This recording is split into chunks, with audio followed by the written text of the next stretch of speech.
Usually people appreciate the truth. So feel comfortable doing what you're doing and just tell the truth. Yeah. Because if anything, it's just going to be like, oh, yeah, you're right. I don't want to get tattooed. Or like, I don't want to get that tattooed. Honesty. Just be honest. Drawing is like breathing. Yeah. It should be so effortless. Like, we don't even think about it. We just breathe. That really stuck to me. Let them tell you what they want based off of what you love to do is more important than if you're feeling like that urgency that, you got to book stuff, you got to, make money, you got to pay bills and stuff. Then how can you make it work to your advantage in that way?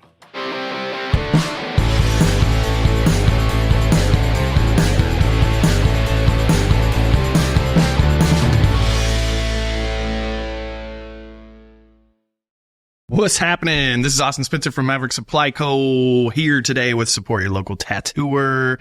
And I'm super excited about hanging today with Anthony Elliott II. Yeah, the second. Which is an important part about your story, which I think is kind of fun. Yeah, I'm named after my father. Yes.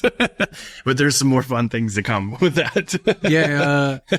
And then learn to find out that somewhere in the Scottish lineage that is me is apparently Elliott is royalty. Ooh. Somewhere. I think it's Scotland. So it's just a fun thing that like the great grandparents tell you. And yeah. I wonder if mine, cause mine, Princess Di has Spencer is my last name's Spencer and has something to do with, I don't know, some connection there.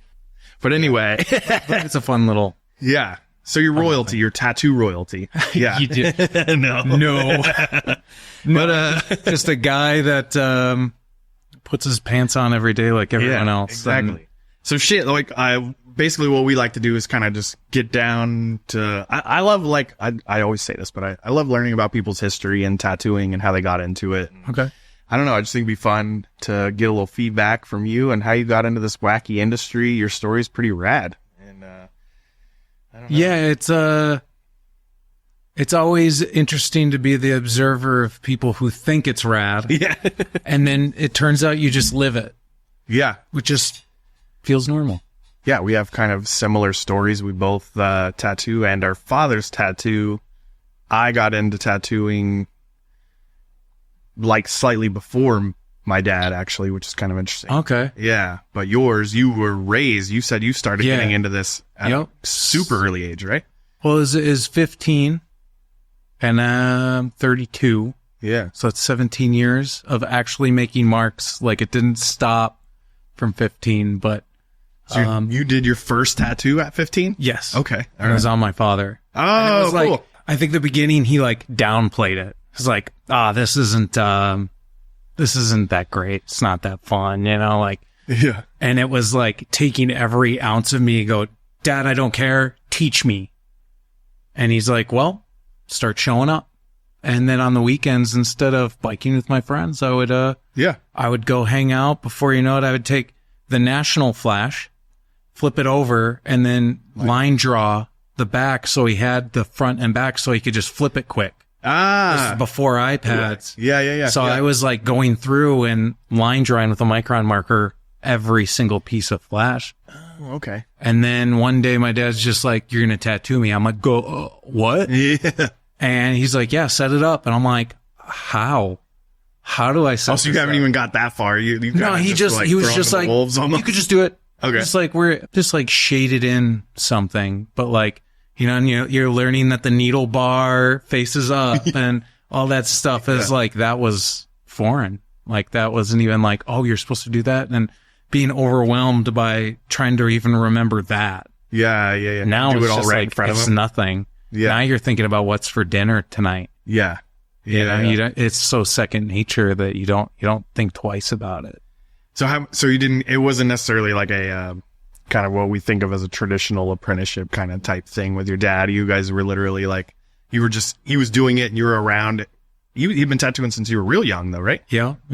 Yep. So my mom would be waitressing. Okay. He'd be tattooing a friend in the kitchen, rocking me with one foot, and then him on the pedal, tattooing his, just trying to keep both occupied, right?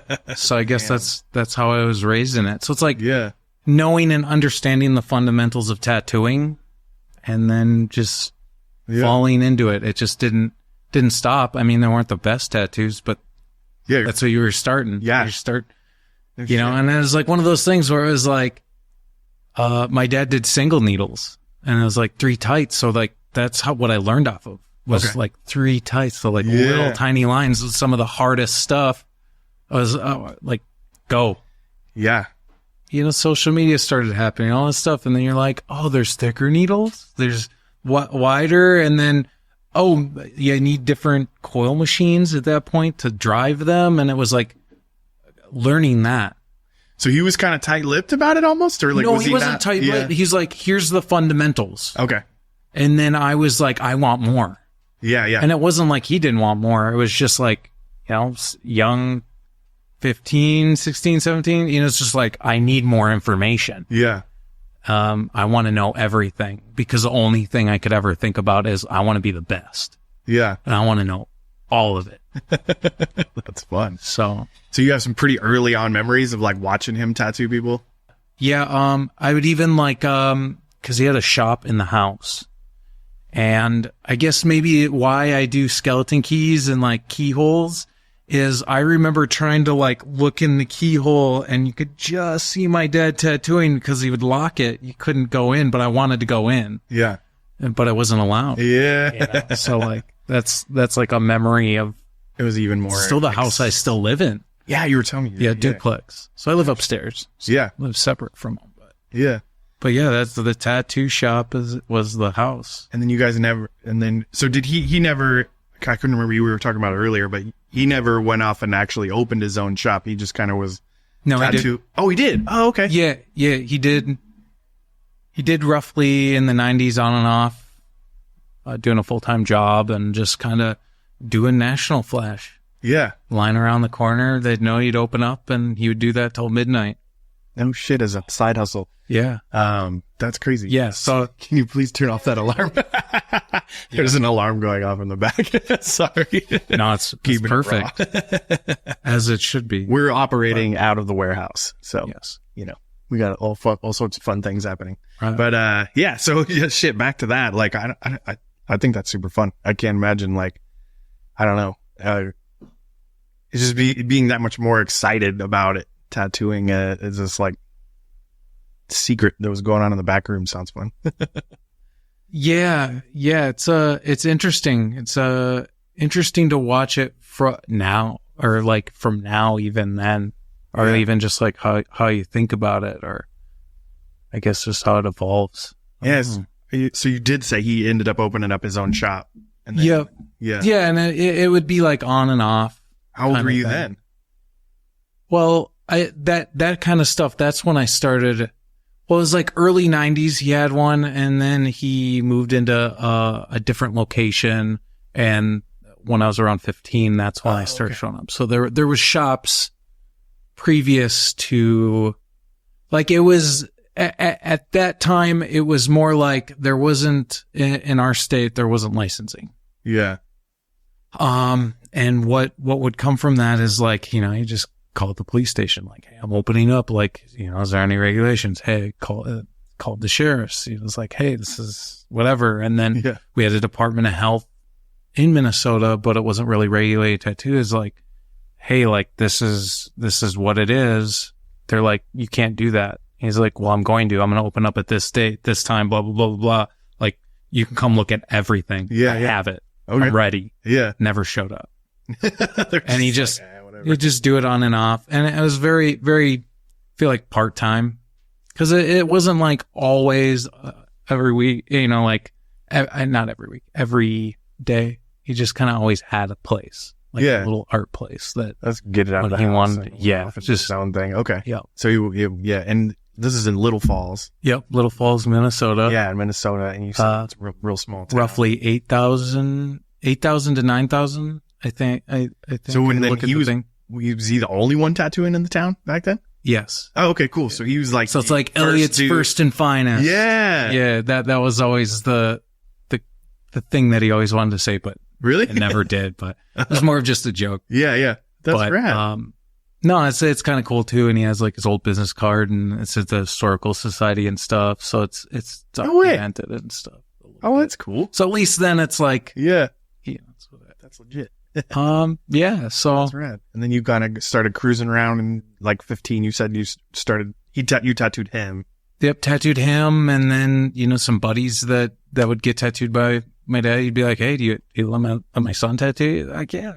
No Yeah, shit. it's like you just do them obviously for free. They're like, Yeah. they were psyched to just get a tattoo. Fuck yeah. But I think they were psyched too that like my dad's such a Charismatic. charismatic, Yeah. and is fun to talk to. That I think people really gravitate towards his personality to the point where I think they just thought it was rad that they have one from him, and now they're getting one from me. Yeah. Okay. Like, so you're seeing that happen? so that was hyped. They'll be like, I gotta collect one from all the Elliots, because my sister also. I know. We Yeah. talked about tattoos. So they're like, some people are just like want all tattoos from all three of us. I don't know. That's thing. Super cool. Yeah. You just That's like dropped that on me this morning. I didn't even know your sister tattooed too. Yeah, she goes by Yolk. Yolk. Okay. Yeah, like egg yolk. Oh, okay. What kind of stuff does she do? She likes really tratty, but it's very psychedelic. Ooh, okay. That's It's fun. very mushrooms and weird drippies, and it sometimes none of it makes sense. Okay. They're like weird, colorful demons, things that are like, she has like a particular taste, and you notice that people gravitate towards different shapes and looks. Yeah. And you can just see that That's cool. in her work. Like, people understand that. Yeah. So, Which is super important because you have like a really unique style of illustration that I think is which is interesting that we all kind of, my father would always use the national lime green and the magenta, right? Okay. And like the Bengal tiger orange or that golden yellow. And it's like those colors growing up were just around. And I think they ended up in my sister and I's stuff. Yeah. Okay. It's like I still gravitate towards that golden yellow ochre and that magenta or that lime green. It kind of stuck around. And that's as of late, kind of seeing things as a whole, is like, I think we adapted it. Yeah. So I think there's things that my father did, and then we kind of picked up, or my sister picked up stuff from me. I picked stuff for her, and it just kind of. So you guys were all kind of tattooing together or whatever? Like, how long did that ever? So again, my dad has a full-time job TIG welding. So he's just like the hockey dad of tattooing. Okay. I think that he's always been around. He's either always helping from changing the trash to help cleaning the tubes. That's because awesome. we'll use metal tubes, especially for lining. Yeah. So he's just always around, even if he wasn't tattooing, because there's a lot of times where he was not tattooing. Okay. Whether that's burnout or just, feeling like, I feel like some of those guys feel like that the things got ahead of them. Yeah. Well, I mean, it's like, I think it's, we all compare ourselves sometimes, and we get caught up doing that. And I think that's what it is. But, well, you had a hard ass job too. So he's already working all day. And then taking care of kids. Yeah. It's like, he's already doing a lot. So we tattooed out. We appreciate him for that, being solid and sticking it through. And even if maybe I was where kids are younger and not understanding that, the older you get, the more you understand. Like, there's a lot there that especially even if you have kids, which I don't, but it's like living through all my friends who have kids. You're like, you're like, that takes a lot. Just that.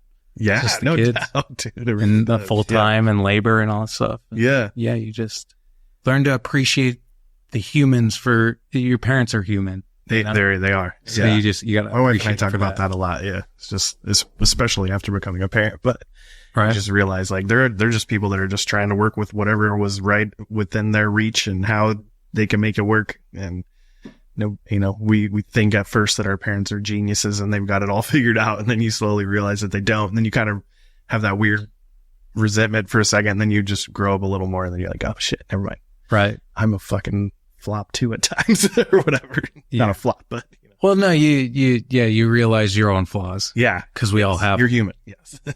Same thing with tattooing. It's the illusion of perfection. Right. It's not perfect. No, well, never. It shouldn't be. Yeah, it should be fun. Mm-hmm. Like, embracing all the little flaws is beautiful. So you started tattooing a little bit. Now were you just kind of going down to his like private spot and starting to tattoo his friends and tattoo your friends too? Or so I'd been doing it through high school. And then a lot of my friends at that time were starting to turn 18. Oh, okay. So then it was like, okay, then you could, I think that was one of those things where my dad's like, you just have to wait till they're 18. Cause like, I don't yeah, dude, that. Yeah. I hung around with a lot of adults. Like I wasn't like, tattooing isn't really like a little kid environment. I mean, no, even like 15, 16, I mean like 15 to 18 even is just like, you're still a kid. Even at 18, you're still very much. I didn't even think about that too. Yeah. So I'm like, I'm tattooing adults. Yeah. Nothing like super weird would, like it wasn't a shop like that. I feel like the area that we're at, is a pretty conservative area and, people are just getting like arms and legs tattooed. Yeah. It's that's what it is. And lots of crosses because there's a lot of Catholic people around, stuff like that. So it's just like, which is a challenging tattoo. Right. And then it's just one of those things where you're like, you're tattooing anything and everything. And there was a point in like especially like the early 2000s, you would take anything that would come your way. Yeah. It's how we were trained. Yeah. And it was like, you don't say no. Yeah. You say no to nothing. I think the only thing would be like, just don't do anything you're not comfortable with. Yes. So you're not doing bad tattoos, like wreck people because you're changing people's lives. Yeah. Even if it doesn't seem like it, like they make that mark and then they're doing this with their shirt, you've psychologically changed them to a point where they don't even think about it. And they're doing it. And it's like, you just didn't want to be that guy. But like, that was something your dad instilled in you, or you just kind of, he's like, very like the old school, like he really liked the nice capped stuff. And, I liked that look. There's a responsibility to tattooing. Mm-hmm. He wanted you to respect it and understand like the power of it. Right. And that's the same thing we've even kind of taught my sister, Adam and Noah. I'm done. Yeah. teach you for a long time. Yeah. More than I thought I was ever going to do. But they were all instilled like, if you're not comfortable, don't do it. It's not worth it. Yeah. Your reputation, it's easy to get a reputation. Once you lose it, it's hard to gain it back. Fuck yeah. So it's better just to say no. I mean, worst case scenario, they're mad at you. And like, that's even better because now they're not mad at you for doing a bad tattoo. Yeah. Mad at you for helping them make a better decision. Usually people appreciate the truth. So it's feel comfortable doing what you're doing and just tell the truth. Yeah. Because if anything, it's just going to be like, oh yeah, you're right. I don't want to get tattooed by you now. Or like, I don't want to get that tattooed by you. So honesty, just be honest. Yeah. Like, I don't feel good. I'm sick. I should be tattooing you. Yeah. Like, just be honest. It's like, you're not lying. Yeah. Like, I wouldn't want somebody to do something when they're sick, or you don't want your dentist to be sick and working on your teeth. Yeah. None at all. No. So you learned, it sounds like you learned some good, like you were set out on the right foot. Like, your dad instilled some good shit in you as far as tattooing goes. And you seem like a damn nice man anyway. So. Oh, thanks. Appreciate it. Learn to take the compliments. Yeah, that's something I was definitely not good at. Basically, my whole entire adult life. Yep. I don't know why that happens. But so, like, when did you kind of like start getting? You said you taught your sister too? Yeah. Oh, okay. You said she got into it later on. Because it was before Adam Bleeker. So I taught my sister, Jessica Elliott, Adam Bleeker, and now Noah Jarvis. And Adam and Noah are still with you, right? Yeah, they're still with me. Bleeker, we just call him Bleeker. Yeah. Or I do. Or Bleak. It's like 7 years for him, so I think my sister's like 8 or 9 years. Okay. It was weird how it happened. It was like sister happened, and then these are all local people in the area. So it was like, I didn't even realize that I was like teaching local people in the area to like, they have their families there. They want to be there. They gravitate towards there. So there's these people that want to just be with tattooing and enjoy it like we enjoy it. And just kind of seeing that they wanted it with or without me. Do you want it with or without me? That's going to be the first step to knowing like, how bad do you want this? And it just kind of was cool that it just worked out to be like local people. Yeah. And now it's like local people are tattooing local people because, we can get caught up in social media and internet and realize it starts where you started. It's where you're watering your grass. It's like, people strive to go like somewhere where somebody already watered the grass. You just want to like get there to get what they've built to like get you ahead. It's like just kind of seeing that there's different ways to go about it.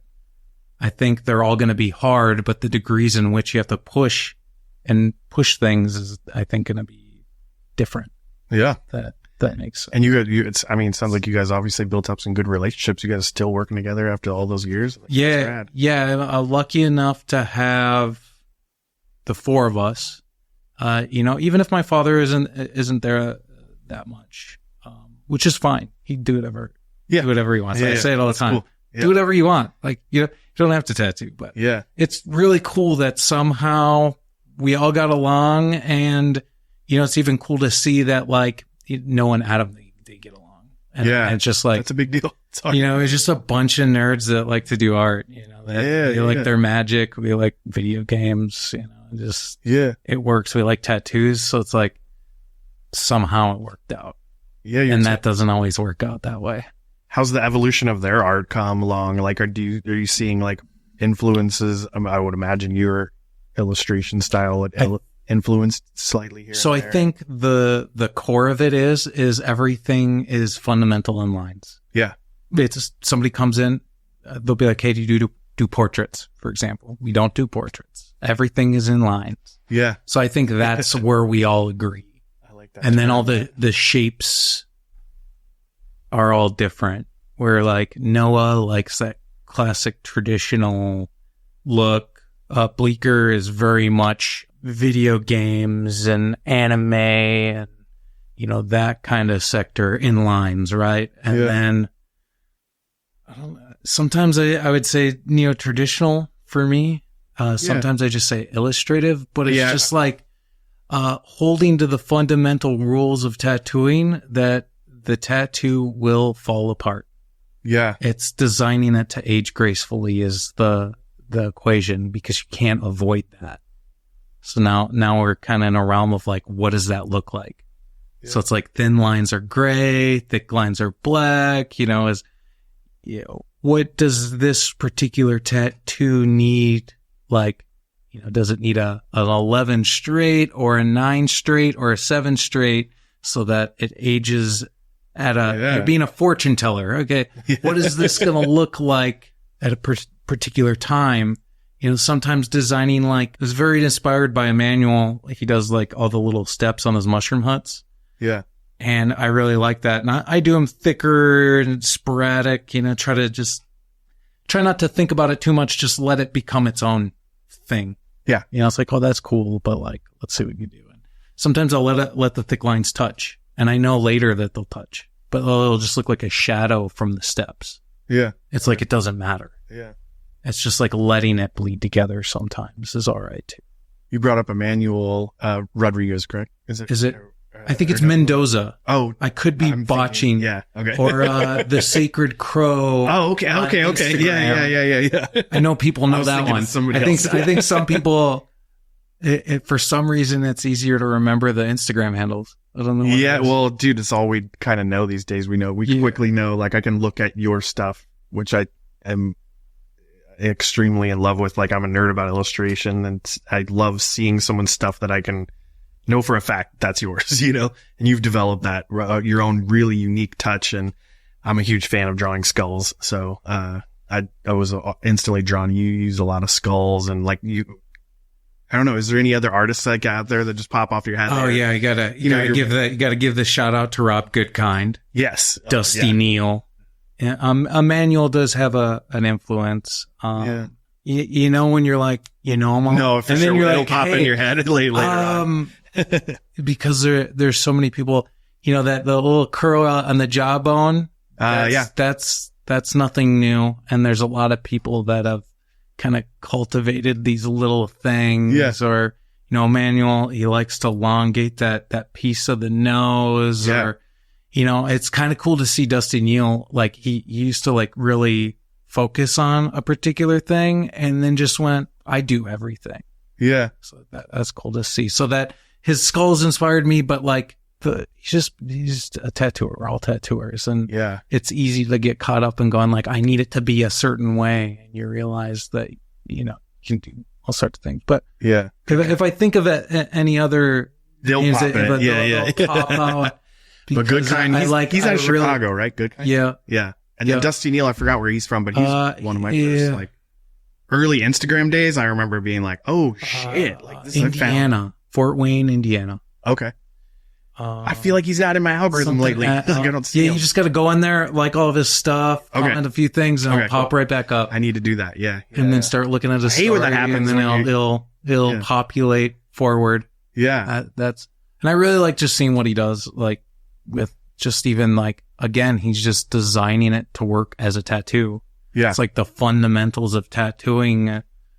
And I've been seeing like other podcasts on stuff where tattooers are talking about that. It's like you learn how to tattoo and then you implement a style. But at the end of the day, it's like, you know, you're just tattooing. You're enjoying the process of making a tattoo. Yeah. That's all that ever mattered. Cause if you're just like waiting for a finish line, then you're just like hustling through the fun part. Yeah.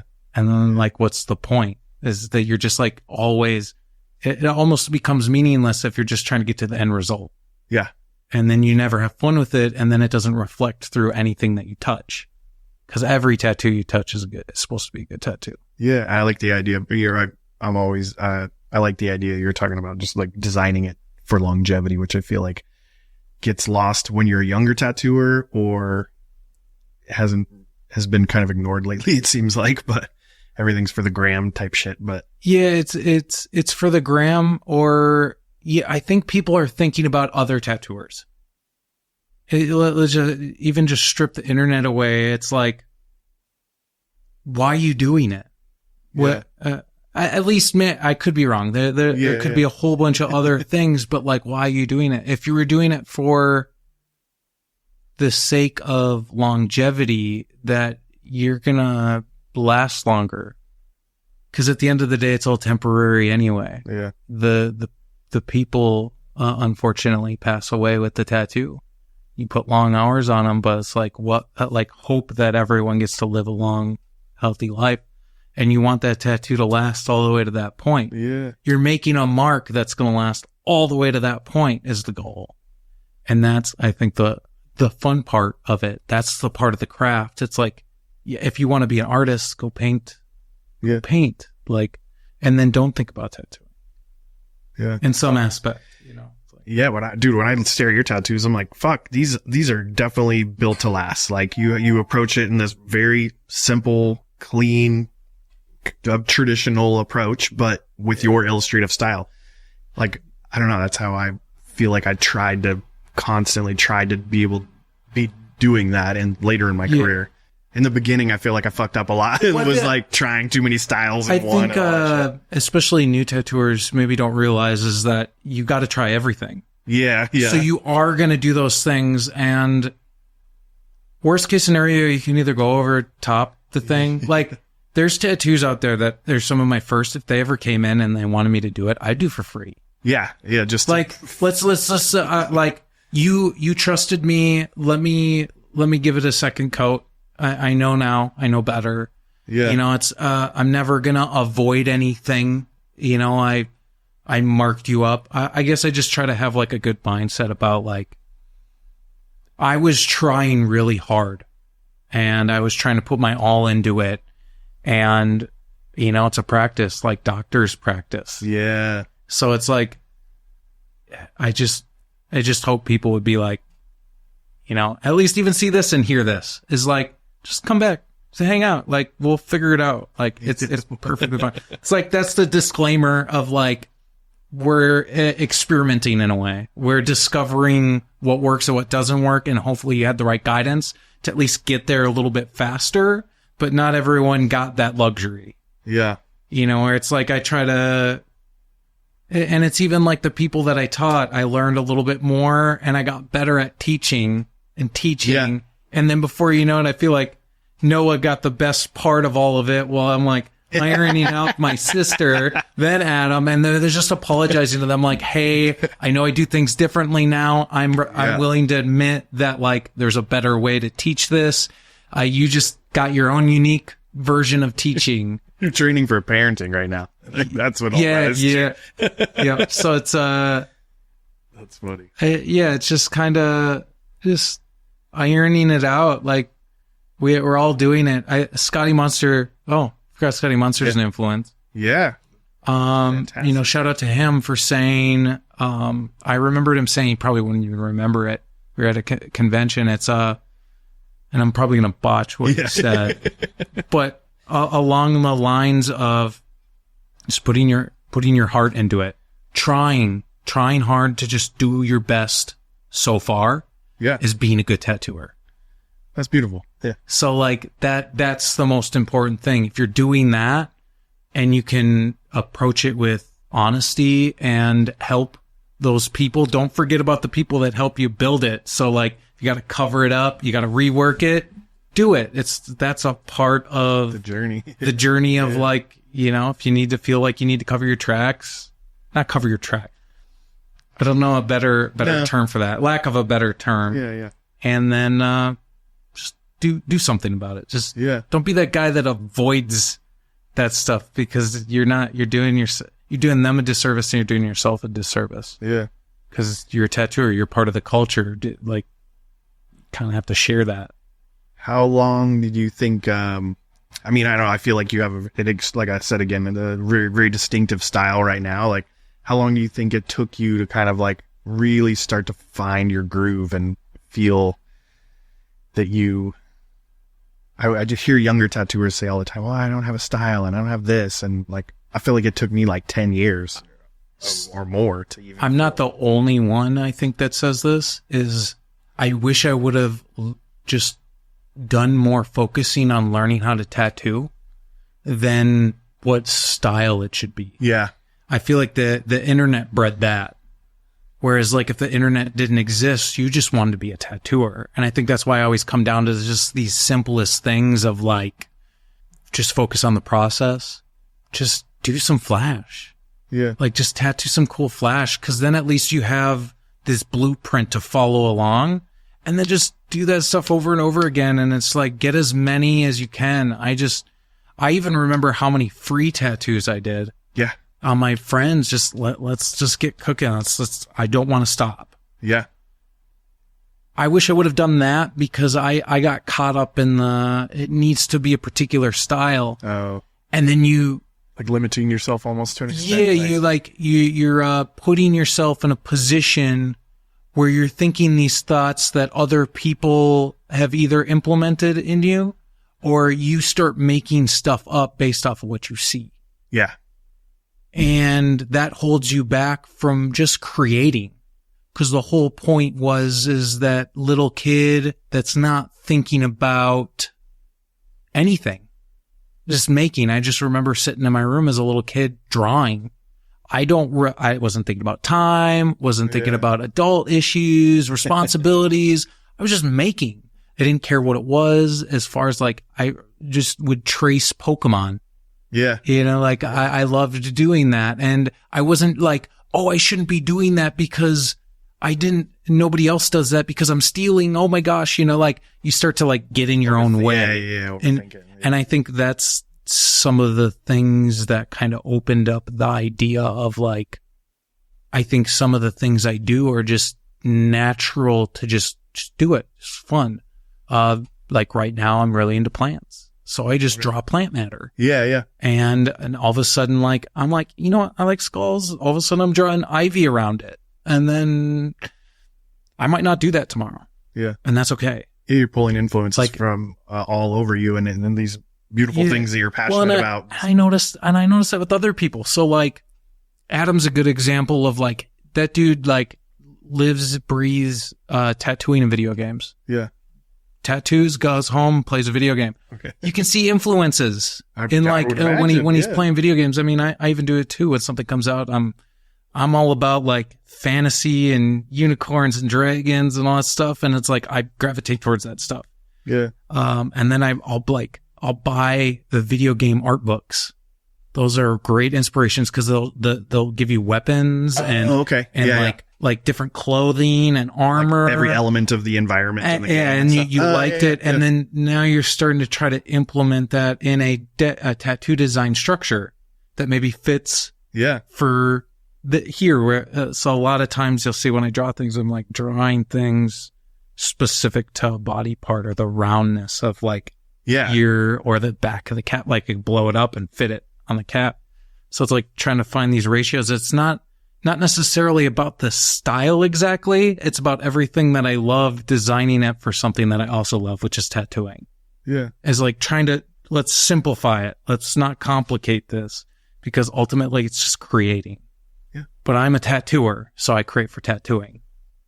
Where did, like some of your, you have like some signature kind of key elements in your work, like the skulls are obviously some of my favorites, but I love the rabbits and the ghosts. Like, where did kind of the ghost thing come from? The ghost, I'm the ghost guy.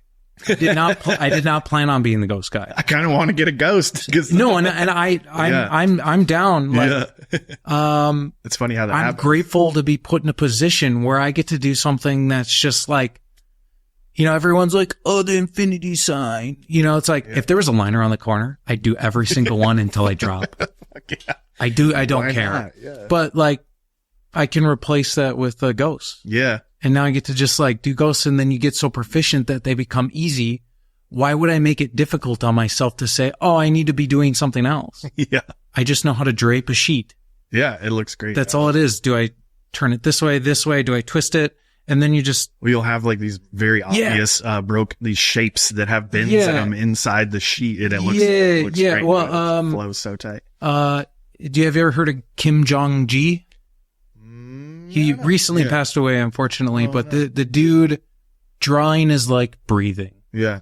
It should be so effortless. Like we don't even think about it. We just breathe. And he said that, and that really, stuck to me. And then Tim Biedron. Yeah. Okay. I asked him on his live feed. I was like, other than drawing all the time, what else could you say about that? He's like, intention. And then Kim Jong-gi said, understanding. So how this mic, screws in. Where does it screw in? Oh, here, it's a long piece of metal. Oh, what's under there? Then you start to kind of get this mental image of this piece that you can see, or at least that's how my brain works. If I can see something, eventually I can like take it apart and put it back together in my head, as long as I have the understanding of how all the pieces connect. And then from there, you can make it up. And then once you understand it, then you can manipulate it. Is kind of what Kim Jong-gi said as well. And you just kind of find like, oh, well, that's all it is. I understand a plate, a spoon, a toilet. It's like things that we use every day. A car. And then now you realize that you can draw more than you think you could draw.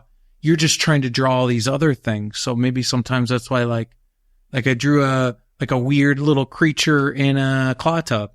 Yeah. It's because I have a claw tub. Yeah. Yeah. There's no other reason than it's just what around and than that. But what was your question exactly? I kind of forgot. I think we were just talking about the inspirations of like specifically like the ghosts, like where did those kind of come from? Like you became the ghost like guy. like a musician says, I didn't anticipate that song. I just made it. Yeah. It took 10 minutes. Just that's doodled one up and one then day. It was the hit song. Yeah. You hear that all the time. Yeah. That's how I feel the ghosts are. Yeah. I just drew it because it was close to Halloween.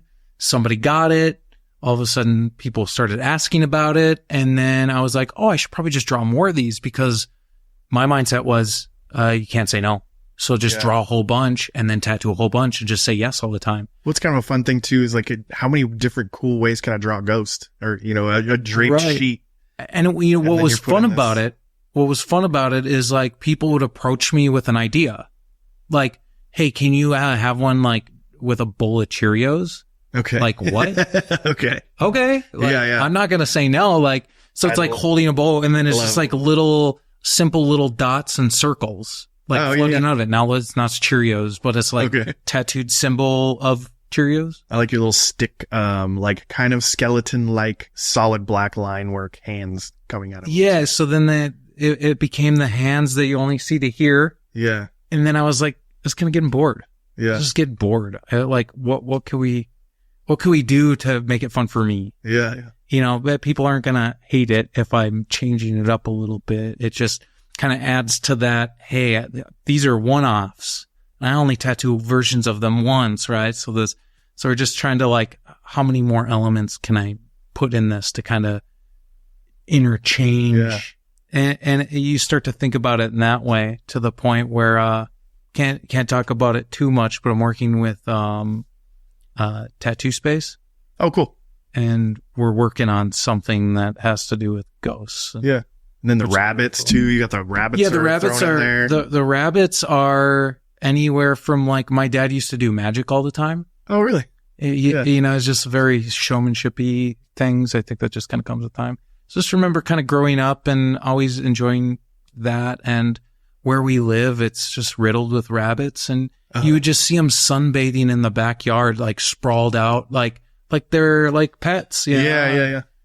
I just liked that. That's fun. There was no other reason. The little goblin creature kind of dude. What is he? He's like, I don't know what that fucking terrifying Australian kids movie is. Babadook or something. I don't know if you ever never heard of that one. Oh, I don't know. The goblins. I like their little just fantasy thing. I like if I'm gonna let's say I'm playing a video game and you have an option, I'm probably gonna either pick a goblin or a wizard. Okay. Yeah, your wizard's ripped. Because that's what I like. So I do more of what I like. I don't. Yeah. I'm really just trying to just not care so much about what it is, because I just notice the more I just make, the more I generate the people who like it, and turns out that we all kind of like the same things. Yeah. I start to notice that these commonalities with people who come get those elaborate pieces is like, we like the same music, or we're into the same video games. It's like we have something in common. Yeah. And as long as I'm being myself and true to just the things I like, good to go. People just show up. Authenticity. And then you start making friends. Yeah. You know, people want to talk about what you're creating. Yeah. Which is fun. Some of them are just like, I like fantasy lore. So it's just like, I always did, but I wasn't always doing it. And I was like, what's stopping you from doing that? Just make that stuff. Grimy probably influence. Like I see sometimes, you know. I think all of us that have ever or grew up where we were at, it's hard to say that you haven't been influenced by him at some point in time too. Yeah, Grime, Tim, the round Dusty, eyes like that you throw in all your characters. It's like this stiff, hard shape in the middle of this flowy fun. Yeah, it's the shapes and patterns. It really just kind of comes down, because then it's not about realism, and it's never been about realism. No. Yeah. I don't want anything to be realistic. It's just that I know shapes exist, and the more I open up the shape on the body, the easier it is to see. Yeah. So if I can open up the shapes or create shapes that just look like particular things, then I've done my job to longevity of tattooing. Because that's ultimately the point. So I love the simplicity of colors too. Like you said, you have like the green and the pink. I don't know. I keep seeing that wizard in my head or something. Yeah. I think I saw earlier. Yeah. But just everything about me is like art, like wants to fight and change it, but it looks so good and simple and clean, you know. And the fact that you'll just throw these big blocks of color in over. And I think that's the fun for me is, and especially for people that are like still trying to figure it out, there's nothing worse than trying to like get a large area solid in one color. And that's so satisfying to me. Yeah. And that's why I do it. Yeah. It's satisfying. It just tickles that part of my brain where I'm like, look what I did. And if anybody knows, we'll appreciate that for that. But then it's bold and readable. So it's like it appeases both sides. Cause then it's like that, how comic books are. They're structured in lines. Yeah. And then they just use a color. Like they'll use so I'll use black whip shading. Yeah. And then put that color over there and it's done. Yeah. I've deliberately showed you what that symbol is with one particular color. But then that kind of really comes down to like traditional tattooing. They were limited in colors. I don't have to be limited in colors, but it's fun to try to create patterns with colors. Yeah. And again, that's more of just, I'm always about patterns and shapes. I think that's what threw me off too in the very beginning of my career. All of a sudden, like the pigment companies, like everything just came out in these big ass sets, and you felt like you had to use it all, and then you were just muddying shit up. You look back at it later on, you're like, fuck, man, I wish I picked 3 colors and that was it, and worked with those for the whole beginning of my career. Yeah, and then I think that kind of comes back to like, how do you figure out the thing? You use all the colors. Yeah. I put too much black in something. I didn't put enough black in something. And you go to the next. No, I'm going to do this the next time. I'm going to do this the next time. And I think it's just like doing all the things all the time and just getting to these like pinnacles of like realization that you can only get through doing and experiencing. Yep. That you're just going to be like that, like, why didn't I see that before? I think that's a lot. Those discoveries are just like pushing, you know, and unfortunately sometimes pushing till it hurts, you know, mentally or emotionally, you know, it's affecting me because I'm just pushing so hard and want it so bad that it's mentally affecting me. And unfortunately, sometimes that pain comes with these realizations of like, dude, you pushed yourself way too hard. Yeah. Like, it's just art. Like, just you're making for you. You're not making for anyone else. And just let go. Just let it all go. 'Cause like, you know, when you live in a small town and, you know, there's only a select number of friends and, you know, you hang out with your family or your girlfriend and you have your small circle. Yeah. There's only so much time in the day that it just makes sense just to do it the way you want to do it. Yeah. And then, you know, ultimately you're doing it so that you can tattoo people, not tattoo tattooers. I mean, you end up tattooing tattooers. Yeah. You know, I do that all the time and it's awesome. Yeah. There's an awesome freedom to that. And usually everyone's pretty cool with it, but it's not what you did it for. You're doing it for the non-tattooer. That's true. That just loves tattoos. And you start realizing it's so much more simple that's who you're really selling to. Yeah. And I guess it's just getting to a point where I try to simplify everything. I think we can overcomplicate things. And I think a lot of new tattooers, or even people who are still working on it, I'm still working on it. I'm going to change things. And you know what? I'm going to unapologetically change things. Good. Because I don't care. Yeah. Like, you know, I'll think of it. We struggle with it, but then at the end of the day, it's like, it doesn't matter. I think, you know, living where I do, you don't see a lot of people. You're not being influenced by anybody other than like what you see on the internet. And even then it doesn't matter because everyone's going to go home to their kids or their wife, their family or whatever, and they're going to do their thing. But like, we should all just like approach it with, you know, truth and honesty and just trying your best. Cause I like the simplifying part of it too. Yeah. And then again, it's just my whole career. I've been I was kind of like known for these bright color combinations and everything. And everything I want to do now, I just want to try to pick my 3 needle groupings and a black. And I just want to like just do black work and almost like refigure out how to just make that look good. Yeah. No, and I think it comes back around. We try things, but it's all kind of reshaping itself. I think a lot of tattooers are starting to realize certain things about tattoos. Yeah. And now it's kind of coming back around to the things that worked and then elaborating on those. And sometimes flash tattoos work. Yeah. Not working yourself to death so you can enjoy your time with your family because you're a tattooer. And it doesn't diminish you as an artist or a tattoo, you know, an artist. Cause it's like, oh, I want a style and it sounds like you just want to be known or you want your place in the industry. Then it starts to kind of become more about like, that's true. Do I want to be famous? No. I don't want to. I want to put into tattooing. I want to give back by doing my best and putting something forward. But sometimes like doing a walk-in Saturday, you know, I structure a walk-in Saturday and I'm going to do anything that I'm capable of doing. That's great. I think it's super healthy. For you, you know, tell us a little bit more about that. We talked about that. I really like you kind of compartmentalize your days. And as far as, so I think realistically, for the most part, I end up doing a lot of the manager stuff for the shop. like my dad, he's a part of it, and I take care of most everything. He's the knower. He knows everything, right? And he's, helping my mom with health issues and all that stuff. He has a place and a responsibility, and we honor him for that. But I deal with a lot of the brunt stuff. So Sunday, Mondays, days off. Yeah. Great days off. I've always enjoyed those days off. And cause Monday, I go grocery shopping. I do run errands. Get your shit done. I get to hang out with retired people. Yeah. And they're calm and gentle. And it's a good time because, Little Falls is kind of, either where you're going to raise your kids or where you're going to retire.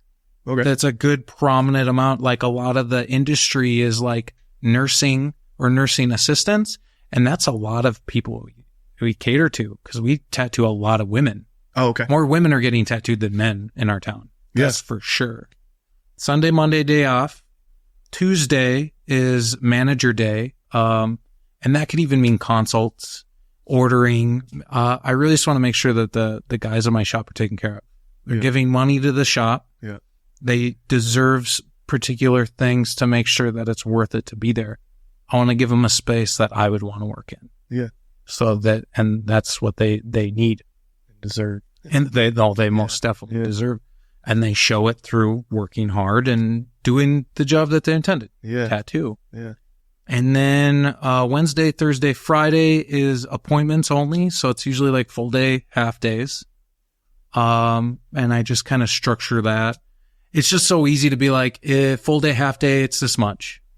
And then it's an hourly rate. So if it takes 4 hours, we're just going to charge for the 4 hours. Yeah. But I might schedule you for the full day. And then if a walk-in walks through and I have time and I'm feeling up to it, and sometimes if you're not eating throughout the day, we can falter on that. Then I should probably go eat. I probably shouldn't be tattooing because I just did a tattoo. And I think if you, charge the right amount, then it would have been like you did a whole bunch of small tattoos. So we did try to keep it within that window and then walk in Saturday. You just kind of open yourself up. Cause then at least the half day, full days can be more structured to custom stuff. And that could be anything from like black and gray roses to anything that's structured in a custom tattoo thing. But then, I make a lot of designs and hopefully I tattoo those instead. So you'll display those up. And I've been thinking about, what did we used to do before social media? Put them in people's faces. Yeah. So in my tattoo booth, it's literally almost a whole wall covered in designs up for grabs. That's great. And just kind of decorating it in a way where it's aesthetically pleasing. And, you might not get people to get them tattooed right away, but you plant that seed. I've had people go like, I was thinking about that. Like there's this particular one. And then it shows you which ones are most popular. Well, if I enjoy lady faces with moths or butterflies, people keep on saying that. Make a series. Yeah. Let them tell you what they want based off of what you love to do. Is more important than in some cases. If you're feeling like that urgency that, you gotta book stuff, you gotta, make money, you gotta pay bills and stuff, then how can you make it work to your advantage in that way? Or, people probably have at least $200-$300 to burn in their wallet occasionally. And sometimes people only want to spend that much. Yeah. So why aren't you designing tattoos for that price range? Exactly. So you start to figure those things out. Anyways, that kind of stuff ends up on, Wednesday to Friday. That stuff is being pulled in. So Saturday, and you guys kind of all like show up kind of light. Like, you show up and you're and like, then you don't have to draw the night before. Yeah. It's a chance to, hang out with family and, or just do your own personal art or play video games. I love playing video games with friends. Yeah. That's my thing. It's like, that's my socializing. Handful of other tattooers across the country that you or like with. I have good friends that live like a half an hour away at least, and they have kids and all that stuff. Okay. So it's a chance to, I know people can relate to that. It's a chance to connect, but it's lonely if I'm like playing a game by myself. So it's not fun. It's not as fun. Yeah. So and Simon. Simon Nelson. Yeah. He'll Craig. Jump on every once in a while. Craig. St. Peter. He moved to. Yeah, he works at Dan Cuban shop. Yeah, That's Missouri. Yeah. Okay. And then we got Chris. Chris also owns with Aileen. Aileen's a piercer. Okay. Aileen, Simon, and Chris, they own Alchemist Tattoo in Bismarck. Yes. Yeah.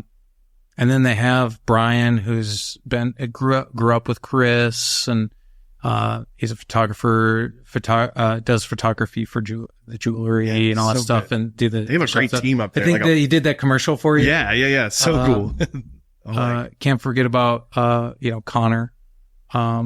He's also shop manager, but I think he shop manages at Leviticus in St. Paul, Minneapolis. Okay.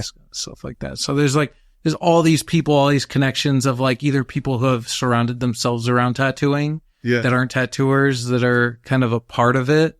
We all like. What game do you guys play? Or do you play multiple? I don't know shit about video games. So what ends up happening is there's sometimes where maybe a game came out and some people are playing that and they're playing, but they're hanging out. So it's Discord. Are you familiar with Discord? Yeah, like a community. Yeah, it's a community. You could have your own server. So like, oh, really? So like Maverick could have a server and there's chat points, and then basically all tattooers or people who like Maverick or the community that you're building could be in the server, and then you could have like chats. Yeah. So like people could jump into chat. You can view your screen, so you can like watch people play video games, or like sometimes we'll draw and we'll have our cams on our drawing, and we'll be hanging out and we'll be drawing, and we can watch each other draw and we'll talk about it. You might have to give me. Yeah. Yeah. You could even jump in. You're also Fight Club kind of thing we were talking about. So Alchemist Tattoo actually set up one for that, so that like tattooers and then the clients can just come hang out and either play video games or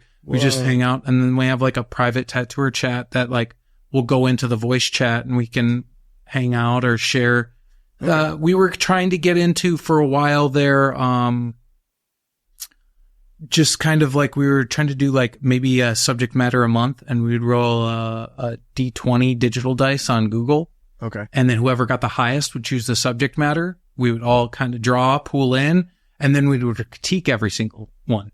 Okay. We would all have them posted, and then we would just all get together and try to talk about that. And that got busy, so kind of fell through. Yeah. It was hard to like keep up. A lot of people. But like it was a lot of fun when we were doing it. So like we would do things like that, or just have really long conversations about tattoo machines, just tattooing, and just kind of it was all sorts of things happening. Sometimes some people were just drawing for their appointments. Well, a couple people finished and they were just like playing a video game. So there wasn't any particular video game. Like at some point Elden Ring came out, and that's ended up winning some awards. And it's like people will be like, "Oh, is that an Elden Ring type game?" It's just like it was so popular that people call it. Is it comparable to this really good game? Yeah. Or like my buddy Josh and I will play like Valheim, which is like a Norse Viking builder, monsters you can create and build, and weather would affect your buildings. Oh shit. Okay. Stuff like that. And the structure. So you had to build the structure, also it'd collapse in on itself. Okay. And you would go like, fight bosses and stuff, and then that would unlock certain things, progression in that sense. It almost seems like there'd be particular friends that like certain genres. Yeah. And we would all hang out, but maybe Josh and I are playing the game that we want to play, and Chris is playing a different game, and then Simon is drawing. Like that would be it in a nutshell. That's fun. And then people would just jump in and out, and Adam he's a memer. He's like a meme. Yeah. Okay.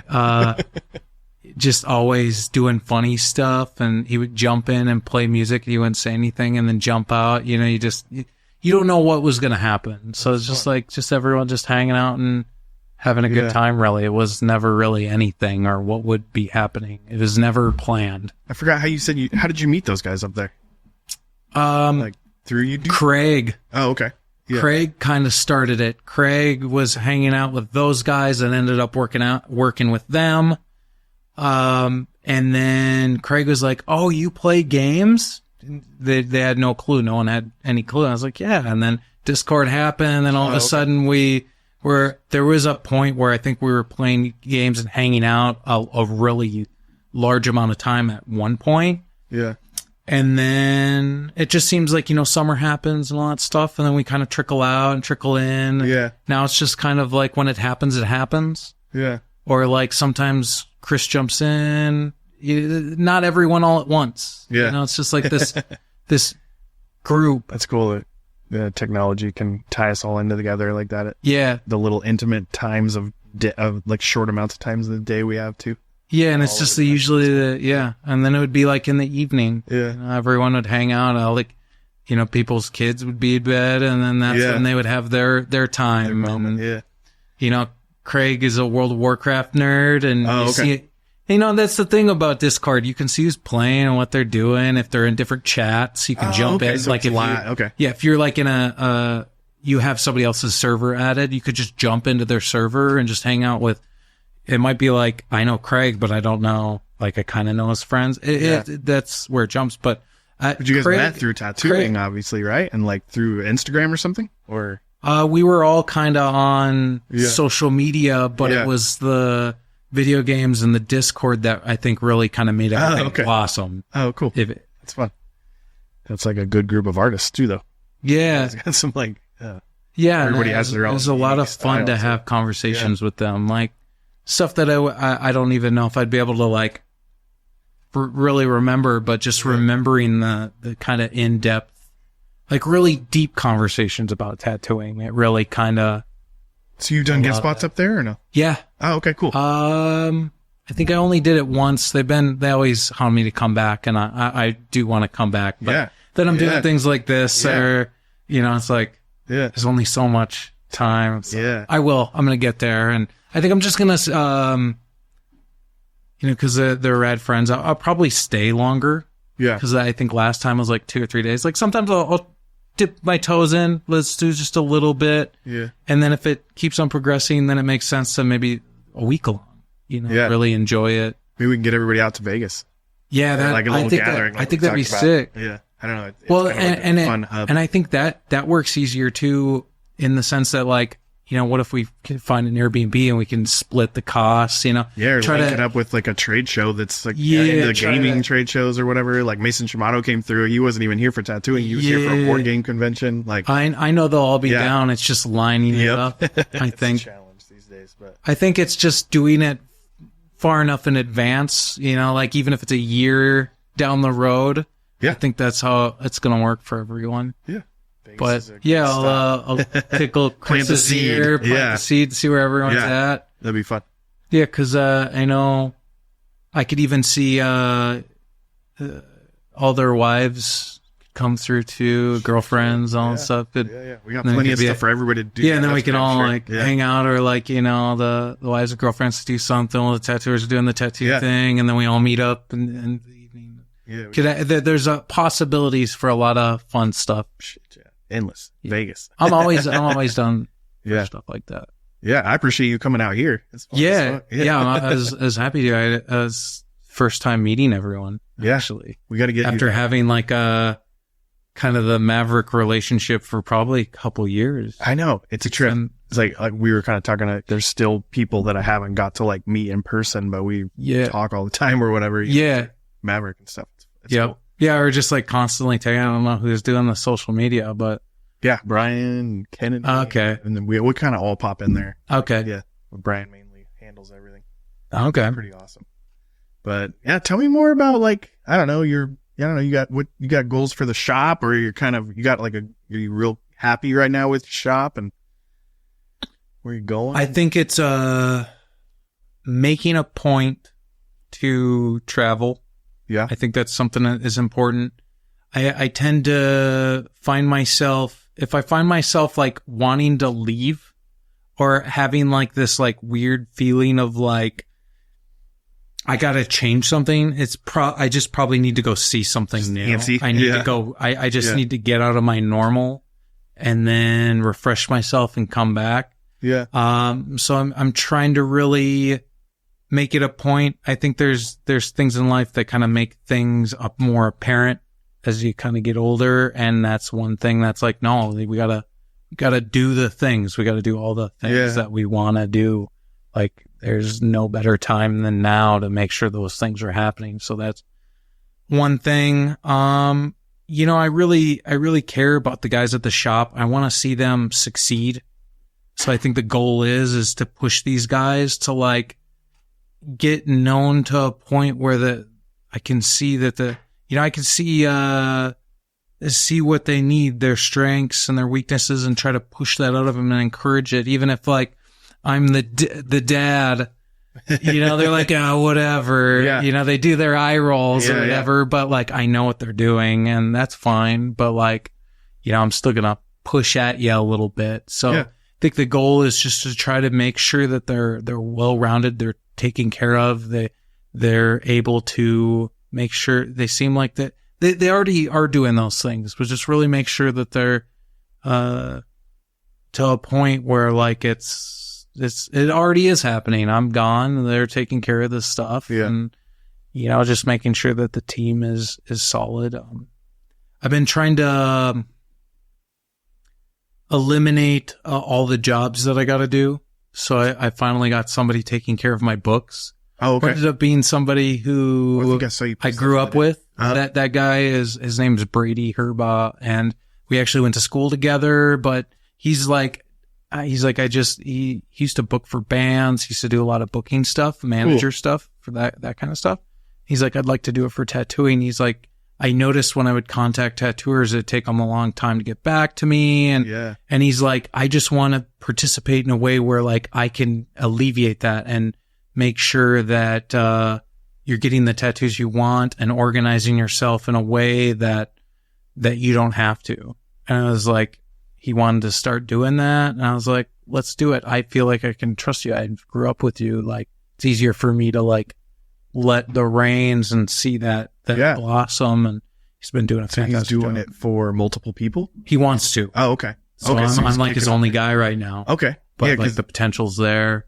So that's been, I didn't realize how I needed that weight off me. Yeah. So it's like focusing on that stuff, or like I have a time-consuming process. Yeah, and I have Cassie, who, you know, we're right now just trading work for coming in and cleaning the place. She's a one of her professions is cleaning as a professional thing, and it's like your rate for my rate, and we'll just start heavily tattooing you, and it's just kind of. It works out until it doesn't, and we'll find something else if that's what ends up happening. And, you know, just kind of focusing, I think, for shop is alleviating a lot of those jobs, because I'll get caught up doing everything because I think I have to do everything. So that, trying to balance, because it's, you know, you have your personal life, you have your friends, your family, and the girlfriend and all that stuff. And it's like, I want to give that more time. I want to be making sure that I'm doing those things, because tattooing for me is forever. Yeah. It's not just a couple of years. So it's going to be stretched out for my entire life. So just balance, just really kind of focusing on that balance of tattooing and the shop and personal life. Yeah. And the hobbies and all that stuff, and kind of allowing myself to even just decorate the house. Yeah. Make my environment feel good for me. Do all the garden stuff. Yeah. Yeah. Finding maybe joy in those things, or like personal stuff, like you know, learning how to talk and communicate better, you know, maybe as a boyfriend. Yeah. You know, things like that, taking time to do that stuff, or, doing things with family, or making sure that you're seeing grandma, you know, like really making sure that you're like doing things that really matter in life, I guess. That are really important. And it's like stuff that just is now becoming more apparent now than ever, is to focus on those things, because those are the things that really matter. Yeah. I maybe, just a very deep person in that sense, but it's, you know, when the money's stripped away and the objects are stripped away, what's left? Yeah. You know, it's like, that's again, simplifying it, because I do like my objects, and I do like the money and being able to do things with that stuff, but you really can't forget what matters. And I think maybe that's the goal or the focus, and just trying to do what I want to do and hang out with the people that I want to hang out with. I think that's kind of like the ultimate. Sounds like you're doing a good job at it, dude. Yeah. That's Yeah. good. And just like encouraging my friends to win. I want to see like my really close friends winning. Yeah. I think lately I've been. Always. And just trying to figure out how I could help. I think lately is like, I just hate seeing people struggle and, you know, how can I help? Yeah. Being, of service a little bit. Whereas like, I'm just so used to like this mindset of like, I want to be the best at tattooing. So like, that's all I could be thinking about. Well, everything obsessing about that. Yeah. And then always taking it to the point of burnout. Yeah. And I'd push myself, burn out. And then it's just like, you just can't do that. No, yeah, I've got to find your balance. And Yeah. And that's like earlier 20s. that I was Yeah, doing yeah. that, where it's like only taking 1 day off. And then eventually it's 2 days off. And now technically it's kind of 2.5 days off, kind of, because sometimes I'll cut it out early on Tuesdays and yeah. go outside, go get some sun, Yeah. you know, make sure that you're eating properly, you know, even if like, buddy Hayden, we talked back and forth. I got to visit, Catacombs. Okay. Do you know, if you know who that is? That's his Instagram handle. Okay. He has this guy, he's just been trading tattoos and he meals prep for him, you know, so he's eating good and working out. And it's like, you don't realize how important those things are. And it makes you better at coming back to work and thinking clearly and 1,000%. and, you know, it keeps on being brought up. So it's like, even if like, you know, on this podcast, I'm saying it and a tattooer sees it, like, take care of yourself. Yes. You know, like, you don't, it's like, it's funny, but like, it's not, it's kind of a serious thing because I have to take care of that. And if I don't, I'm not going to feel good. And then I'm not going to do my best. And that's a problem. Turn your back on it, it'll wilt. You know? Yeah. So that's kind of maybe another focus is really just being very, aware, about those things. And, you know, we all struggle with those kind of things and I still do, but it's just not giving up because it's like implementing these new habits that you may have spent years doing bad habits. You know, yeah, you might still get your energy drink, but just eat a carrot. Like that's a good start. Just bring a thing of carrots or go to the grocery store, buy a thing of apples and bananas and leave them at the shop, put them right in front of you, put them somewhere where you're going to see them and eat a couple bananas. That's better than nothing. Yeah. Yeah. At least the goals that I've been trying to do and trying to encourage the guys at the shop to do the same. Yeah. Yeah. I don't know. What else you got? I think we've covered like a lot. It's pretty fun. I think we were talking about Flash. Yeah. You were doing your thing and we were talking about like how people don't even like, they walk past Flash and don't even know they can get it. Yeah. Kind of like how it's become like a novelty thing right now for like early 20s. So you hear people because they've been trained to do custom. Yeah. Which is fine. And I try to make a point that goes, so we're monkeys on a rock spinning around. We're technically all in a tribe in a sense, right? Yes. We need the comforts of human. Wouldn't it make more sense to look at your body as a whole? Why don't you make 10 choices? You and I we could get the penguin logo, right? Yeah. But your 10 choices and my 10 choices are going to be different. That's what makes you unique. Yeah. Not one individual tattoo is going to make you unique. Yeah. You're thinking about it too much into detail. You get an owl, I get an owl. You get it from somebody else, I get it from somebody else. You get it off the wall. It doesn't matter because all your choices are going to make you unique. Yeah. And I've been telling people that and I never think about it that way, right? But it's like, you got to think about it deeper than that. Like, it's cool that everyone gets a lot of the same things. They're all going to be variations of the same thing anyway. Yeah, totally. It's not anything different than anything else. And I think that's what frees me from making, because it doesn't matter. Things are made. They become history in a sense. People pass, artists pass, and then you bring it around. You just keep on letting it evolve and change and just be a part of it. Don't think it has to be something new. I think if you let it go, I think you're going to accidentally make something new more than it is that you're going to try to make something new. Yeah. Like it's going to do it when you didn't choose to do it. It just happened that way. But yeah, Flash, it's funny because, people, they walk past it and they give you their phone and they've been fed by an algorithm to give you what's most popular. So they have the world's biggest flash sheet in the palm of their hand. It's been said before. And I'm like, pick that and then pick one off the wall next because you're doing the same thing. Yeah.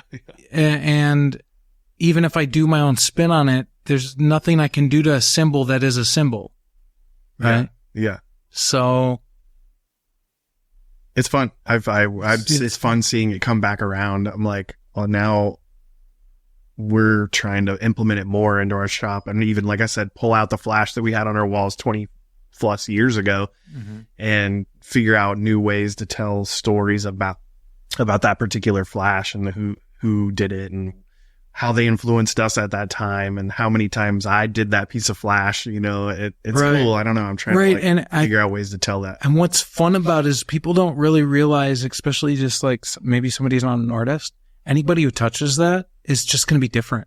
Yeah. If all the guys in our shop did that piece of flash, all the line weights would be different. The color choices would be different. The whip shading, no whip shading, smooth. Yeah. It's just going to evolve as it's touched. Yeah. As it's being processed through the viewer who's making it. And I think that's what's interesting. A realization I've come to with tattooing or making art is if you just let that happen, it's going to make the thing that's identifiable as you see it as mine. Yeah. Right? Yeah. You're going to see that because I'm just going to let it happen. I don't force a particular thing to happen. I do what feels good. Versus like what I think it needs to be based off of what people are going to perceive it. Yeah. Cause I'm just trying to have fun. I'm trying to enjoy the process. And again, we're coming right back around to the things that matter about tattooing. Yeah. I'm excited to switch some things up at our shop here pretty soon with that. You have a shit ton of, is your own flash or you have other? So we have a lot of Mr. Flash Machine right now. Okay. So we have 2 volumes on each side, but we have the little twist thing. So you pull it off. You can add or implement new ones. Oh, okay. I've been playing a little bit with AI generated, flash. Yeah. Oh, so it's like little mushroom adventures. Yeah. Done all black and very bold, illustrative. And then I'll go in and just like kind of round the shape, make lines, maybe not touch each other so much. But the goal is to do don't spend too much time on it. And just is an experiment. So you'll AI generate the flash and then you'll re-illustrate it? No, I'll literally just go right off top of it and just use the eraser tool and like open up lines or like in your iPad or just use like, just take some black and just like maybe color something in that would just turn black. Yeah. Over time and just make a flash sheet out of it and then just put generated at Elliott's Tattoo. I know how this stuff can like culminate into, is it taken from artists? It's built from many images. It's creating its own shapes. Whatever it is, it's just flat. Again, it's flash again. It's a very complicated thing for people, AI stuff. Yeah. I encourage it in a way that is positive to tattooing. Yeah. Just use it as a tool to kind of play with right now and figure out how this can become something. Or sometimes I've even used like, even for the wizards and stuff, like to be able to create like a realistic old man holding flames in his hand, stuff like that. Yeah. And then just like quick tracing over top of it really fast. And then illustrate. And then just take it away. And then layer on top of it, manipulate, change it, evolve it. That's cool as shit. It's just using different methods of getting to the piece. Yeah. Because the benefit right now, I think people would be enraged that you copied, which technically you didn't, but also you're a collage artist and you're trying to implement it in the mindset of Flash. it's like there's so many rules that everybody wants it to be, but the people who paved our way broke every single rule in the book to get it to where it is now. Yeah. So what does it matter what anybody thinks? Are you selling tattoos to the people that are buying tattoos, not the tattooers are buying the tattoos? Yeah. No, it's like they won't respect you, but like I live in an area where there's no tattooers, and I go home and I hang out with particular people, and I go to my house alone at night. So it's like, again, it's like, at what point do I listen to everyone saying everything? Don't listen to the comments. Don't listen to the comments. I just call that chatter, is fucking white noise, and like, you still gotta do whatever. I got so much shit for so long for drawing my skulls my way or whatever, and people talk shit about him, like, but then it became this thing of my own style, and then I had a clientele booked out for months and months and months, you know, and all just because I was just doing it the way that I fucking wanted to do it. Right. Which, is that wrong at all? No, it's fucking not. Right. But anyway, the AI thing, I think that it's an interesting tool, and I think it's real fun to play with and try to figure out what the fuck it could do. I don't know. Yeah, I mean, just like any piece of technology, we're going to have the conversation of the back and forth of the bad and the good. Yeah. And I think both conversations should be had, and I think it should stay open that way. And I think as long as you're not ripping people off. Yeah. Yeah. No. I think that's really what it comes down to for me. You know, we're all cavemen looking at cave drawings going, oh, you did a mammoth.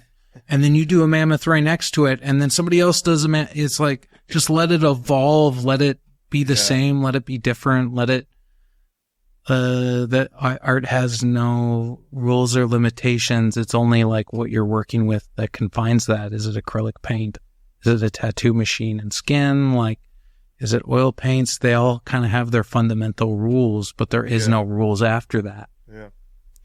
That's how I'm going to fuck with it too. Like you said, like building Flash. I like how you're like, it's generated out of my studio, meaning I fucking sat here and created this and manipulated it a little bit to. Yeah. I think it's fun to tell people that like, this is AI generated. I've been using like Bing AI. Oh, okay. It's like Bing, the search engine Bing. Yeah. I haven't used and that one yet. It does really good with like illustrations and stuff. Okay. So like, I'll just do like bold, simple, black and white. But before that, I'm going to prompt like mushroom adventurer. Oh, okay. Holding a cane and has a backpack, and then let it evolve from there. And then I'll just generate, save them all, and then go, that one's good. That one's good. That one's good. Put them in an 11:14 ratio. And it's just a fun way to think of it as like the traddy tattooer, the street shop tattooer that instead of, you know, also paints, but when he's taking a break, he's filing all of his designs that he found, all of his flash sheets. I think it's no different. Yeah. That's what, at least my opinion is. I feel like people would have something to say about it, and they can. Yeah. Enjoy talking about it. Sure. But I'm still going to do what I'm going to do. Yeah. And just have a good time. And have a good time. And I find it that it's inspiration to me for my illustrations. I'm like, oh, this could be really fucking weird. And then I get excited about it. And if that's making me excited to draw, then I should definitely be using it, you know? Mm-hmm. Yeah. So that just kind of comes around to the Flash, you know, finding what works. And, you know, it's interesting that even like some of the things like history repeats itself. It just kind of gets regurgitated, comes back around by the same people who tattooed the 90s stuff, and then like, reshapes it. In ways, and you know, maybe it's a little curlier, maybe it's a little thinner, you know, maybe it's a little bit more wide. It's like the choice based off the person that is messing with it. Yeah. It's like understanding is manipulation. Yeah. The more you understand it, the more you manipulate it, and then it becomes something else, but it came from something old. Yeah. It's just, again, it's like the traditional stuff. It's like there's really cool traditional classic designs that will forever be that. And then you'll see people like, I don't know his name, but his Instagram handle's Wonky Tiger. Okay. Have you ever heard of him? I don't think so. He does these really cool sci-fi, space age, space helmets, rocket ships, laser guns, guys on like cowboys, but like space cowboys cool. and stuff. Yeah. But he structures it in a very traditional aspect, right? And I love that. So that's like my favorite stuff. Wonky is like Tiger? Wonky Tiger. All right, we're I gonna check bought a it out. whole bunch of his prints, and I said that I had the framing stuff. Yeah. And I start matting and framing that stuff. I really like his stuff. That's another guy that I really have inspiration for. There's a guy named Dino. I don't remember all their names. I just remember their Instagram handle. Yeah. Because I've never met them. Yeah. And sometimes they have their names, sometimes they don't. You feel Adam Hawthorne? Yeah. Hawthorne? Yeah. Yeah. We'll back and forth. Maybe sometimes, the last time I was like, I want a guest spot. He's like, I dare ya. And I just haven't been there yet. I'd like to visit. He'll be out here for, Designer Con. Okay. Yeah. Because his merch stuff. Yeah. Which is, I've been watching him do that for years. I've been following some of these guys. Derek Noble's another guy. Oh, Yeah. Okay. That's what I was going to ask you about too. Yeah, I got that last year. Not to cut you off about that. Now it's starting to, Adam and told you to pop Derek in. Noble. Well, what it is that I like flat tattoos. Yeah. You know, sometimes I'll do like a little bit of flair of like shading, but I'm just getting really into just like these Flat as can be. structured flat. They're not traditional in the sense of classic traditional designs, but all these rules and implementations of like what's going to fall apart gracefully. Okay. And I just love that. Yeah. That's my favorite kind of tattooing lately is like the appreciation of knowing what that is going to look like. Yeah. So like my style is changing based off those facts, Yeah. but also breaking rules, trying to see where you can break the rules in the structure of traditional. Fucking fun. Cause then it's almost one of those things like the thin lines. All my thin lines are never really like solid black lines. They're gray lines. Yeah, I heard you say Are that they really earlier. It light makes lines? sense. Are they 50-50, like, you know, half water, half, and Yeah. it's like structuring everything. And the only way I learned that was getting tattooed by Rob Goodkind. Okay. That's what I took from him. Okay. Or then I have a Tom Strom piece. Yeah, It's let's do a little tattoo. Oh, you know, yeah. that's fun. Like, Oh. yeah. So that Craig, Okay. oh man. Isn't that the worst? A bunch of artists. we'll come Every time we back get to it. together, we forget everything. Noah Moore. Yeah, he did a piece on the back of my leg in Austin, Texas. at a I show. really like Noah Yeah. Moore. Scotty Munster, Beautiful. Rob Goodkind. Okay. I haven't got anything by Rob, and he's been. Yeah, I've been on. He's been fun. Taylor Court. Okay. There's that one. Yeah, that's and then fun. you got Tom Strom. Yeah. Oh shit. I think I got that when I was like That's awesome. 21. Okay. So it's like almost a decade. We got, this is Zach Black. Yeah. And then I got Emmanuel Mendoza on my leg. I got You Josh saved Davis. like a lot of your. Yeah, I'm still doing it. It was so fun because like my whole left arm was pretty much still open. Yeah, now I'm starting to appreciate like one here. That's what I want to do. I want to start doing that. Yeah, my That- upper torso is. And I think I wanna implement in like fantasy, so like just fantasy stuff. Yeah. I don't know, like whatever that is, like that could be alien spaceship.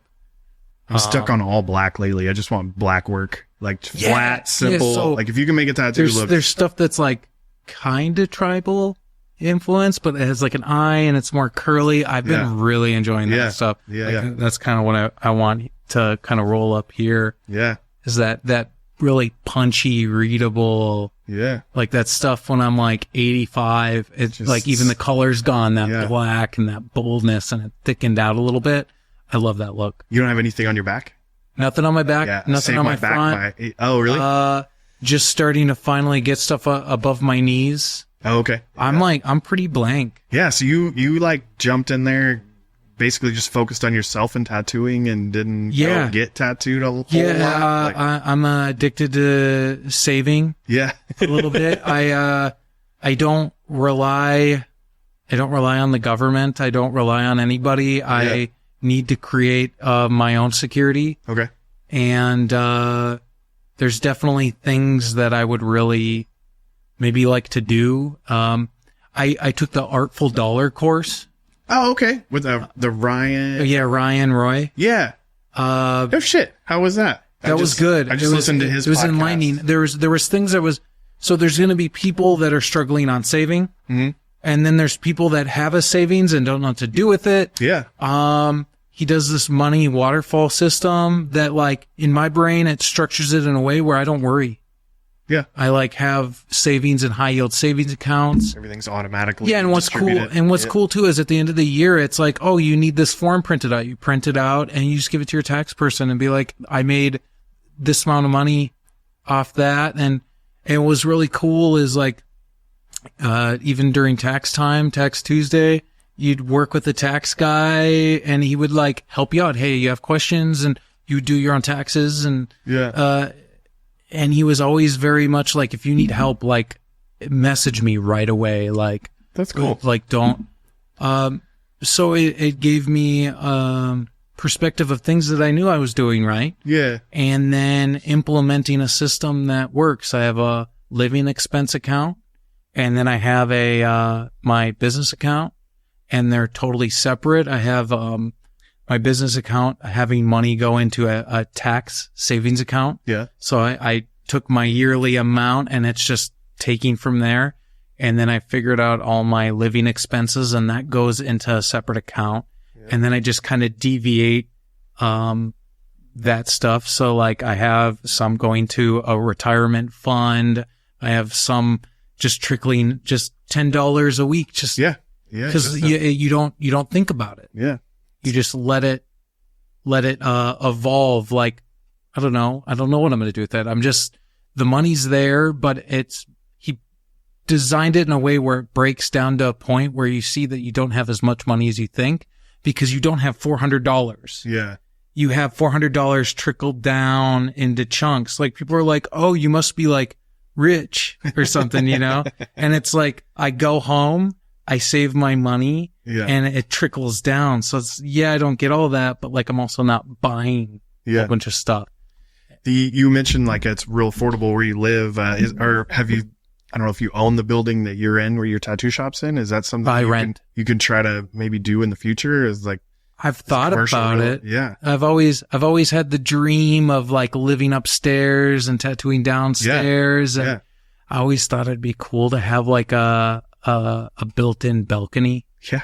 That is netted, and has a nice roof, and there's plants, and you know, maybe, like, certain people that I trust have, like, this experience of, like, tattooing while the breeze is rolling through, and there's like the fan. And there's bird feeders everywhere. There's birds feeding. You hear birds and the sounds, and I always like that would be like the ultimate goal for me. Kind of goes back to, like, what you were talking about with, like, visualizing your whole entire environment in your illustration aspect. I think it sounds like you obviously have your vision for where your place can be, your home for tattooing.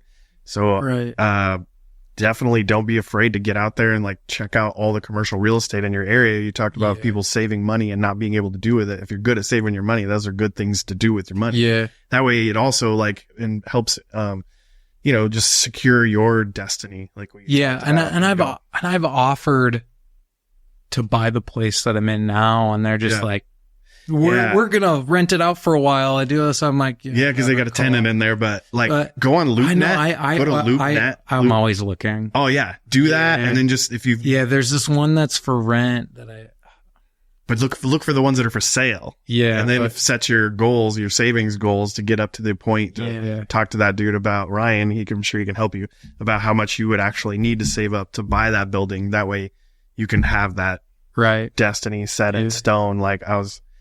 Big Me's, he bought his building in Dayton, Ohio. Okay. And, I don't know, I was just, like, so proud of him. Like, it's cool. I've known him since he very first started kind of getting out and about tattooing. But, and I don't know. I just think that that's, like, something that tattooers should definitely think about, is, like, where they're tattooing and how they can control that environment in the future.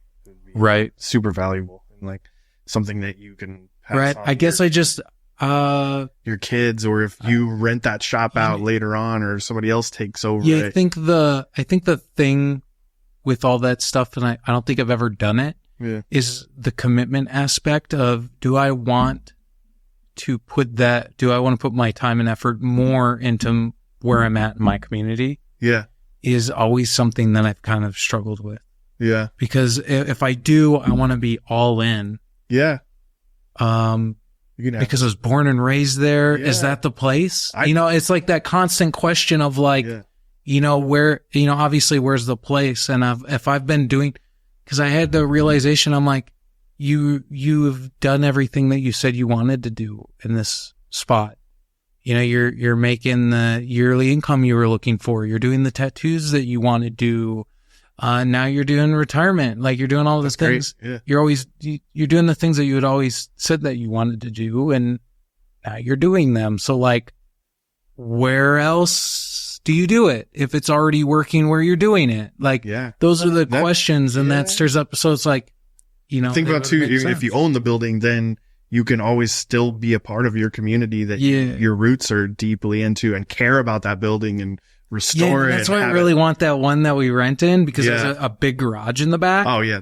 And we own like, a long time ago, bought like the same TIG welder that my dad uses at his work. Oh, cool. So we have all the machine equipment. I love building with wood. Yeah. And welding and all that stuff. I love building. Yeah. Like just figuring stuff out, creating. Yeah.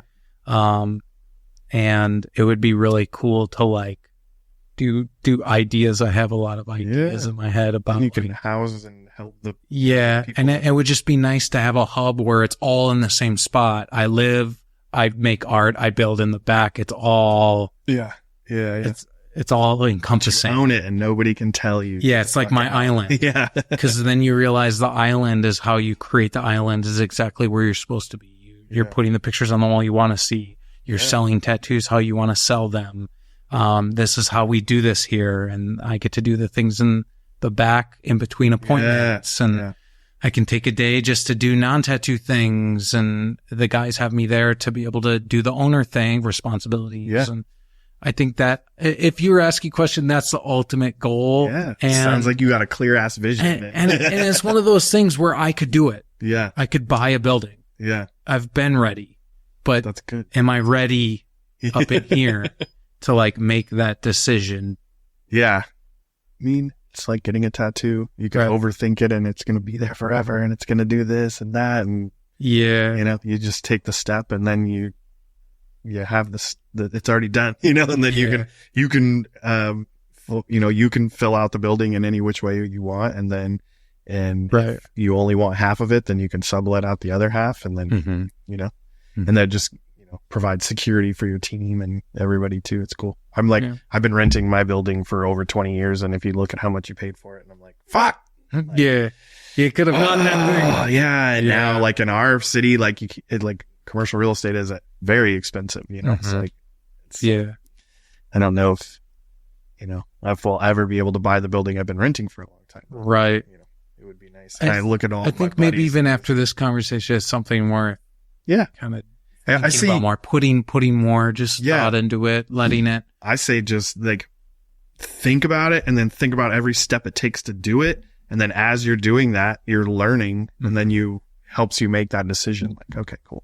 Right. Or maybe our lease is up in 2 years. So that gives you 2 years to think about it because you're not going to move, so. Yeah. Cause then on top of it, we actually have, we have licensing for the establishment. That's every 2 years. Yeah. And then we have to license ourselves. Yeah. Yeah. So that's, I think we just renewed it. So there's like another 2 years. And it can be a 2-year process, obviously, and then maybe something comes up a year and a half from the now. And then that you never know how perfect it could all work out. And then you have to like move out of your space and you've got the time to get into your build your new space. I think it's even one of those situations. If that was the case, it would be like walking it down the street.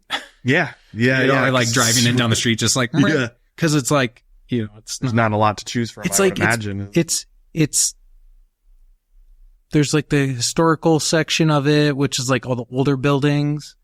And I'm starting to see that new people are trickling in. The faces are different. It's starting to, I'm noticing a change in Little Falls. There's this kind of maybe like a little bit of an expansion, a change, it's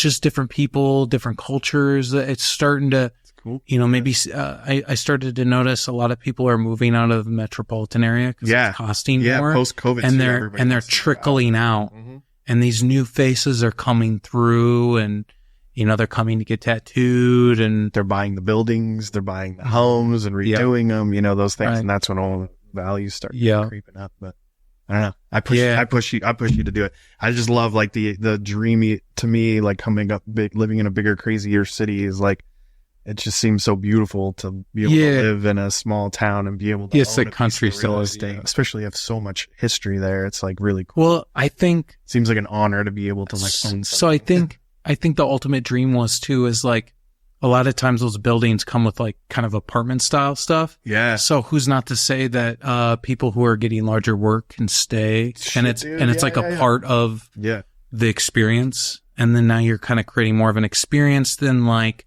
oh, well, like we live in the city, so like you just come down.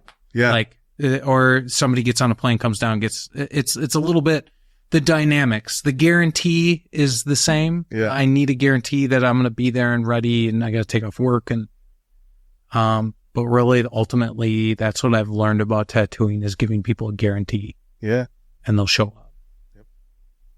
Do it. Think about it. Yeah. I've always been thinking about it. Yeah. But you kind of bringing it up is like, I mean, I've kind of given my mind a break from thinking about it a little bit. Yeah. Not that I don't want it, just that if I'm obsessing or thinking about something, then it is like, why was I even thinking about it in the first place? Yeah. It's kind of, you twist up the idea. You're in a unique position, I feel like. Should we wrap it up? Yeah. Every single one of our cameras turned off. So sorry. No, I don't understand what's going on. We're learning. But anyway. That's all good. Yeah. I think that ends on a good note though. Like, I think you're a talented dude, and people come to you, and you're in this unique position where you're able to like kind of just build your own destiny and control it. And from this beautiful town that you have so much rich history in. It's really cool. Yeah. It seems like. I think I gotta always remember sometimes other people's perspectives on it. Right. Because I was born in the same hospital in that town as my grandpa, my mom, and my sister. Yeah. So it's like, I'm so ingrained. I live that life. Yeah. That sometimes I forget what life I'm living because I'm just living my life, right? That's why we get out and about, like we said, it's like get to be around different people and, look at ourselves differently, Right. So, right. You're giving a new perspective, a fresh perspective. Mm-hmm. I usually come back and with all this experience, all these conversations, and it does affect and shape where your path through your mind's going a little bit, kind of rejuvenate the things that are genuinely things that are that you want in life, I guess. Well, dude, thanks so much for coming here. It was honestly, it's like my pleasure. Super awesome. It was awesome. I love you're an inspiration to me. Like your art style, your illustrations are so great, and your tattoos are phenomenal. And I'm gonna get tattooed by you. Yeah. So we'll do something. I'm excited to do that. Yeah. So thank you very much. You're welcome. Dude. I appreciate it. Anthony Elliott, check him out. Well, we're on this camera. This is our backup camera. What's your Instagram again? It's A Elliott II, 2 L's, 2 T's. Yep. It's easy to remember. Anthony Elliott II. Elliott II. And Elliott's Elliott's Tattoo. Yeah. Okay. That's what it's named after our name because you can't run away from the name. So well, dude, thank you again. You're welcome. Appreciate it. Thanks guys for tuning in.